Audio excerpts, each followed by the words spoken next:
नमस्कार मित्रों। आज का जो घर का निर्माण हो रहा है वो उत्तरमुखी घर के लिए रेडी किया गया है। उत्तरमुखी यानी कि नॉर्थ फेसिंग घर। जब भी आप उत्तरमुखी घर का निर्माण करते हैं तो किन किन बातों का ध्यान रखना है, कैसे आप निर्माण कर सकते हैं। अगर आपका प्लाट बड़ा है और आपको उसके अंदर 900 या 1000 स्क्वायर फीट पर वर्क करवाना है तो आपके लिए प्लान काफी उपयोगी सिद्ध होगा। इस प्लान के अंदर हम आपको पूरी डिटेलिंग में हर चीज बताएंगे, प्लस आपको पूरा वास्तु समझाया जाएगा।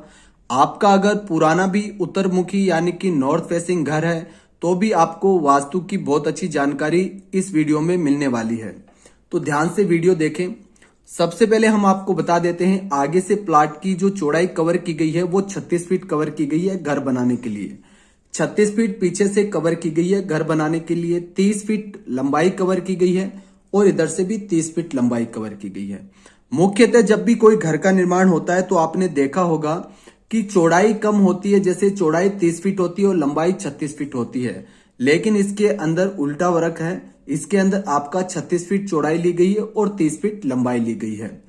अब नॉर्थ फेसिंग यानी कि उत्तरमुखी घर होता कौन सा है, तो काफी लोगों के ये संदेह रहता है, संशय रहता है कि कैसे पता करें। तो देखिए, जब भी आप किसी भी जमीन को खरीदें या पुरानी भी आपकी जमीन है, चाहे आप शहर में या गांव में कहीं भी घर बना रहे हैं, तो घर के मिड में यानी कि बीच भाग में आप यहां पर खड़े हो जाइए। रोड की तरफ, जिस तरफ आपकी मुख्य रोड जा रही है उस तरफ फेस करके अपने मोबाइल या कंपास से आप अपनी दिशा का पता लगा सकते हैं। सामने जब आपके मुख्य सड़क उत्तर दिशा में जा रही है, आपके कंपास में एन नॉर्थ बता रहा है, तो आपका जो प्लॉट है वो नॉर्थ फेसिंग होगा। तो जब आपका प्लॉट नॉर्थ फेसिंग होता है तो उसी अकॉर्डिंग आपको अपने घर का भी निर्माण करना है। क्यों करना है? क्योंकि देखिए, हर दिशा का अपना वास्तु होता है। पूर्वमुखी घर का अलग वास्तु होता है, अलग तरह का नक्शा बनता है। साउथ फेसिंग दक्षिण का अलग नक्शा बनता है, पश्चिम का अलग नक्शा बनता है और उत्तर का अलग नक्शा बनता है। अब इसका नक्शा बना के आपके सामने हमने दे रखा है। अब इसमें कैसे वर्क करना है ध्यान से देखिए। सबसे पहले देखिए, चारों तरफ अपनी खुद की जमीन है। मैंने आपको फर्स्ट में कह दिया बड़ा प्लॉट है, मगर एरिया आपको 900 या 1000 स्क्वायर फीट कवर करना है। तो सबसे पहले मेन डोर यहाँ पर अपना मुख्य दरवाजा रहेगा। इससे आप जैसे अंदर एंटर करते हैं तो यहाँ पर आपके कोई भी गेस्ट आ रहा है उसके बैठने के लिए सोफे वगैरह सेट हो जाएंगे। यहाँ पर एक चीज और आपको ध्यान रखनी है, जब भी नया घर बनाए, जो आपकी रोड का लेवल है उससे कम 3 से 4 फीट या 5 फीट ऊपर उठा के ही घर बनाए। क्योंकि जब नई रोड बनती है तो आपका घर नीचा हो जाता है, तो फिर वो वास्तु भी खराब होता है और लाखों रुपए लगे हुए भी खराब चले जाते हैं। तो हमने रोड लेवल से ऊंचा उठा के घर का निर्माण किया है। बाहर आप देख सकते हैं सीढ़ियां हैं। यहाँ पर आपका ड्राइंग रूम बन जाएगा। 11 फीट 1 इंच बाई 12.5 फीट या 12 फीट 10 इंच के लगभग ये आपका लंबाई रहेगी। तो यहाँ पर कोई भी गेस्ट आ रहा है, दोनों तरफ सोफे सेट हो जाएंगे, आराम से बैठ सकता है। अब देखिए, यहाँ पर इस साइड में आप राइट हैंड में चलते हैं तो आपको क्या दिख रहा है, यहाँ पर आपको स्टेयरकेस दिख रही है, सीढ़ियां। सीढ़ियां देखिए, जो ये कॉर्नर है ये वायव्य कॉर्नर है। वायव्य कॉर्नर के अंदर सीढ़ी फर्स्टली तो आपको देनी ही नहीं है। अगर आपको देनी पड़ती है, जैसा कि इस प्लान में है, वास्तु अकॉर्डिंग सीढ़ी आप बना सकते हैं, दिक्कत कोई नहीं है। मगर इसका एक वास्तु है जो पीछे के वीडियो में भी आप देख सकते हैं। सीढ़ी बनाते समय यहाँ पर एक चीज का ध्यान रखें कि ये कॉर्नर ऊपर जाके आपको मोमटी का निर्माण नहीं करना है। इस चीज का ध्यान रखना है, क्योंकि अगर ये कॉर्नर आप ऊंचा कर देते हैं या ईशान कॉर्नर ऊंचा कर देते हैं तो वो वास्तु अनुरूप शुभ नहीं रहता है। सीढ़ी जब भी बनाए हल्की सीढ़ी का उपयोग करें और सीढ़ी बनाते समय ध्यान रखें कि आपका वायव्य कॉर्नर है वो भारी ना हो और सेकेंड चीज है ऊंचा ना हो ज्यादा। तो इस चीज का ध्यान रखना है। उसके बाद में ये कौन सा कॉर्नर है? ईशान कॉर्नर है। ईशान कॉर्नर का वास्तु क्या कहता है, क्या होता है ईशान कॉर्नर? ईशान कॉर्नर देखिए मित्रों, जो आपका देव स्थान होता है, घर के अंदर जो देवता का स्थान होता है, लक्ष्मी माता का जो आगमन जिस कॉर्नर से होता है वो ईशान कॉर्नर ही है। तो यहाँ पर आपको हमेशा पूजा घर बनाना चाहिए। सेकंड चीज है, जो वास्तु पुरुष है वो भूमि के ऊपर हमेशा उल्टा लेटा रहता है, उसके पैर इधर होते हैं और जो सर होता है वो इधर होता है। तो यहाँ पर आपको सर की जगह ही पूजा घर निर्माण करना है। 4 बाई 6 फीट का पूजा घर, एक विंडो फ्रंट में हो जाएगी और सीढ़ियों के नीचे की भी एक विंडो फ्रंट में हो जाएगी, तो अच्छा वेंटिलेशन रहेगा। यहाँ पर आपका ड्राइंग एरिया हो गया। फिर आप अंदर चलते हैं, ये क्या आ गया? ब्रह्म स्थान। ब्रह्म स्थान अपने हिसाब से पायलट मत बनिएगा, हमेशा वास्तु के अनुरूप ध्यान रख के ब्रह्म स्थान छोड़िए।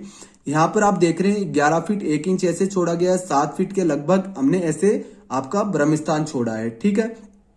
तो जितना हो सके आपको ब्रह्म स्थान को अच्छे से कवर करना है। अगर आप 7 की जगह 10 भी छोड़ते हैं लंबाई में तो भी बहुत अच्छा रहता है, तो इतना आपको छोड़ना ही है। उसके बाद में आप इधर प्रवेश करते हैं तो आप देख रहे हैं 9.5 बाई 12 फीट 11 इंच यानी 9.5 बाई 13 फीट के लगभग आपका ये रूम है। एक विंडो आपके पूरब की तरफ है, काफी अच्छा। देखिए पूरब दिशा होती है ना वो सूर्य देव की होती है, और जो नॉर्थ उत्तर दिशा है वो कुबेर देव की होती है। तो पूरब और उत्तर में आपने भी सुना होगा खिड़की दरवाजे दिए हुए बहुत शुभ होते हैं, सौभाग्यशाली होते हैं, तो आपको देने चाहिए अच्छे से। और आपका यहाँ पर बेड सेट हो जाएगा। फिर देखिए इस रूम के ठीक सामने एक बेडरूम और है जिसकी विंडो पश्चिम दिशा की तरफ दी गई है। बेडरूम का साइज क्या है, ये बेडरूम देखिए, ये बेडरूम तो 9.5 फीट चौड़ा था और ये बेडरूम 12 फीट 4 इंच चौड़ा है, लगभग 12.5 फीट चौड़ा है और लगभग आपका 11 फीट लंबा है। ठीक है, एक विंडो यहाँ होगी। बेड आपका वास्तु के अकॉर्डिंग दोनों दिए गए हैं। अब क्या करना है, यहां से आप इधर प्रवेश करते हैं। कौन सा कॉर्नर आगे, ये नर्तज्ञ कॉर्नर है। मित्रों हमेशा ध्यान रखें, नर्तज्ञ कॉर्नर में कभी भी आपको गड्ढा नहीं रखना है, नीचा नहीं रखना है। जिन घरों में नर्तज्ञ कॉर्नर नीचा रह गया और ईशान ऊंचा रह गया उन घरों को कोई भी बचा नहीं सकता, यानी उन घरों में काफी परेशानी आती है। ये साइंटिफिक रीजन है, कोई भी तरह का आपको अंधविश्वास में नहीं पड़ना है।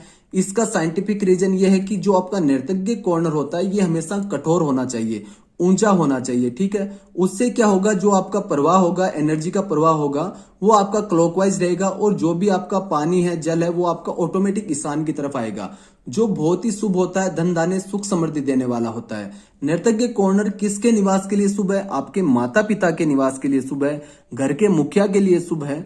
नर्तज्ञ कॉर्नर में अगर कोई दोष होता है तो सबसे पहला प्रभाव आपके घर के मुखिया पर, ओनर पर पड़ता है। किस चीज का पड़ता है, हेल्थ और वेल्थ का पड़ता है, तो ध्यान रखें इस चीज का।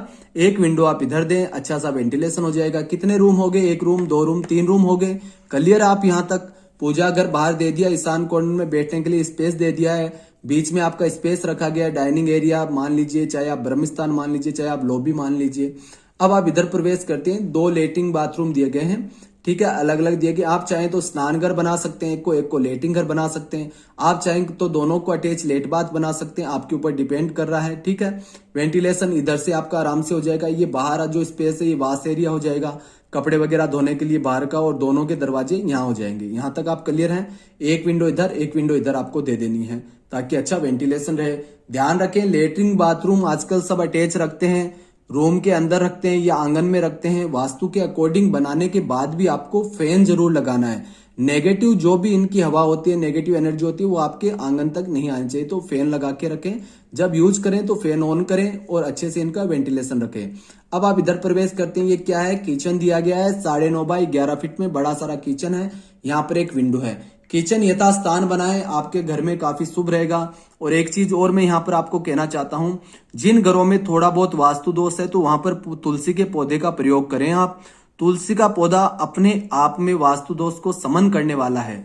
और ग्रामीण क्षेत्र में अगर आप निवास करते हैं तो आपके घर के अंदर अगर देसी गाय है तो आप अगर उसके गौमूत्र का भी छिड़काव करते हैं घर के अंदर तो भी वास्तु दोष दूर होते हैं। और वैसे भी जिस घर के अंदर देसी गाय निवास करती है उस घर का मुख्य जो वास्तु होता है वो अपने आप से ही हो जाता है और उस घर के अंदर ऑटोमेटिक लक्ष्मी निवास करती है। तो ध्यान रखें इन बातों का अच्छे से। और जब भी नया घर का निर्माण करें, चाहे दुकान, घर या फैक्ट्री, अच्छे वास्तुशास्त्री जो भी आपके नियरेस्ट है उनसे नक्शा बनवा के ही करें। आप अगर हमारी सेवा लेना चाहते हैं तो पेड सर्विस रहती है, व्हाट्सएप पर संपर्क कर सकते हैं। ये आपको रफली प्लान दिखाए जाते हैं। जो वर्क होता है वो 2D कंप्यूटराइज पूरा वर्क होता है, आगे का एलिवेशन का वर्क होता है। आप अपने पुराने नक्शे, पुराने घर के नक्शे भी चेक करवा सकते हैं हमारे व्हाट्सएप पर। आप अपनी दुकान का नक्शा भी चेक करवा सकते हैं। तो वो सारी सुविधाएं हमारे व्हाट्सएप पर उपलब्ध रहती है। आज के लिए इतना ही। जय हिंद, जय श्री कृष्ण।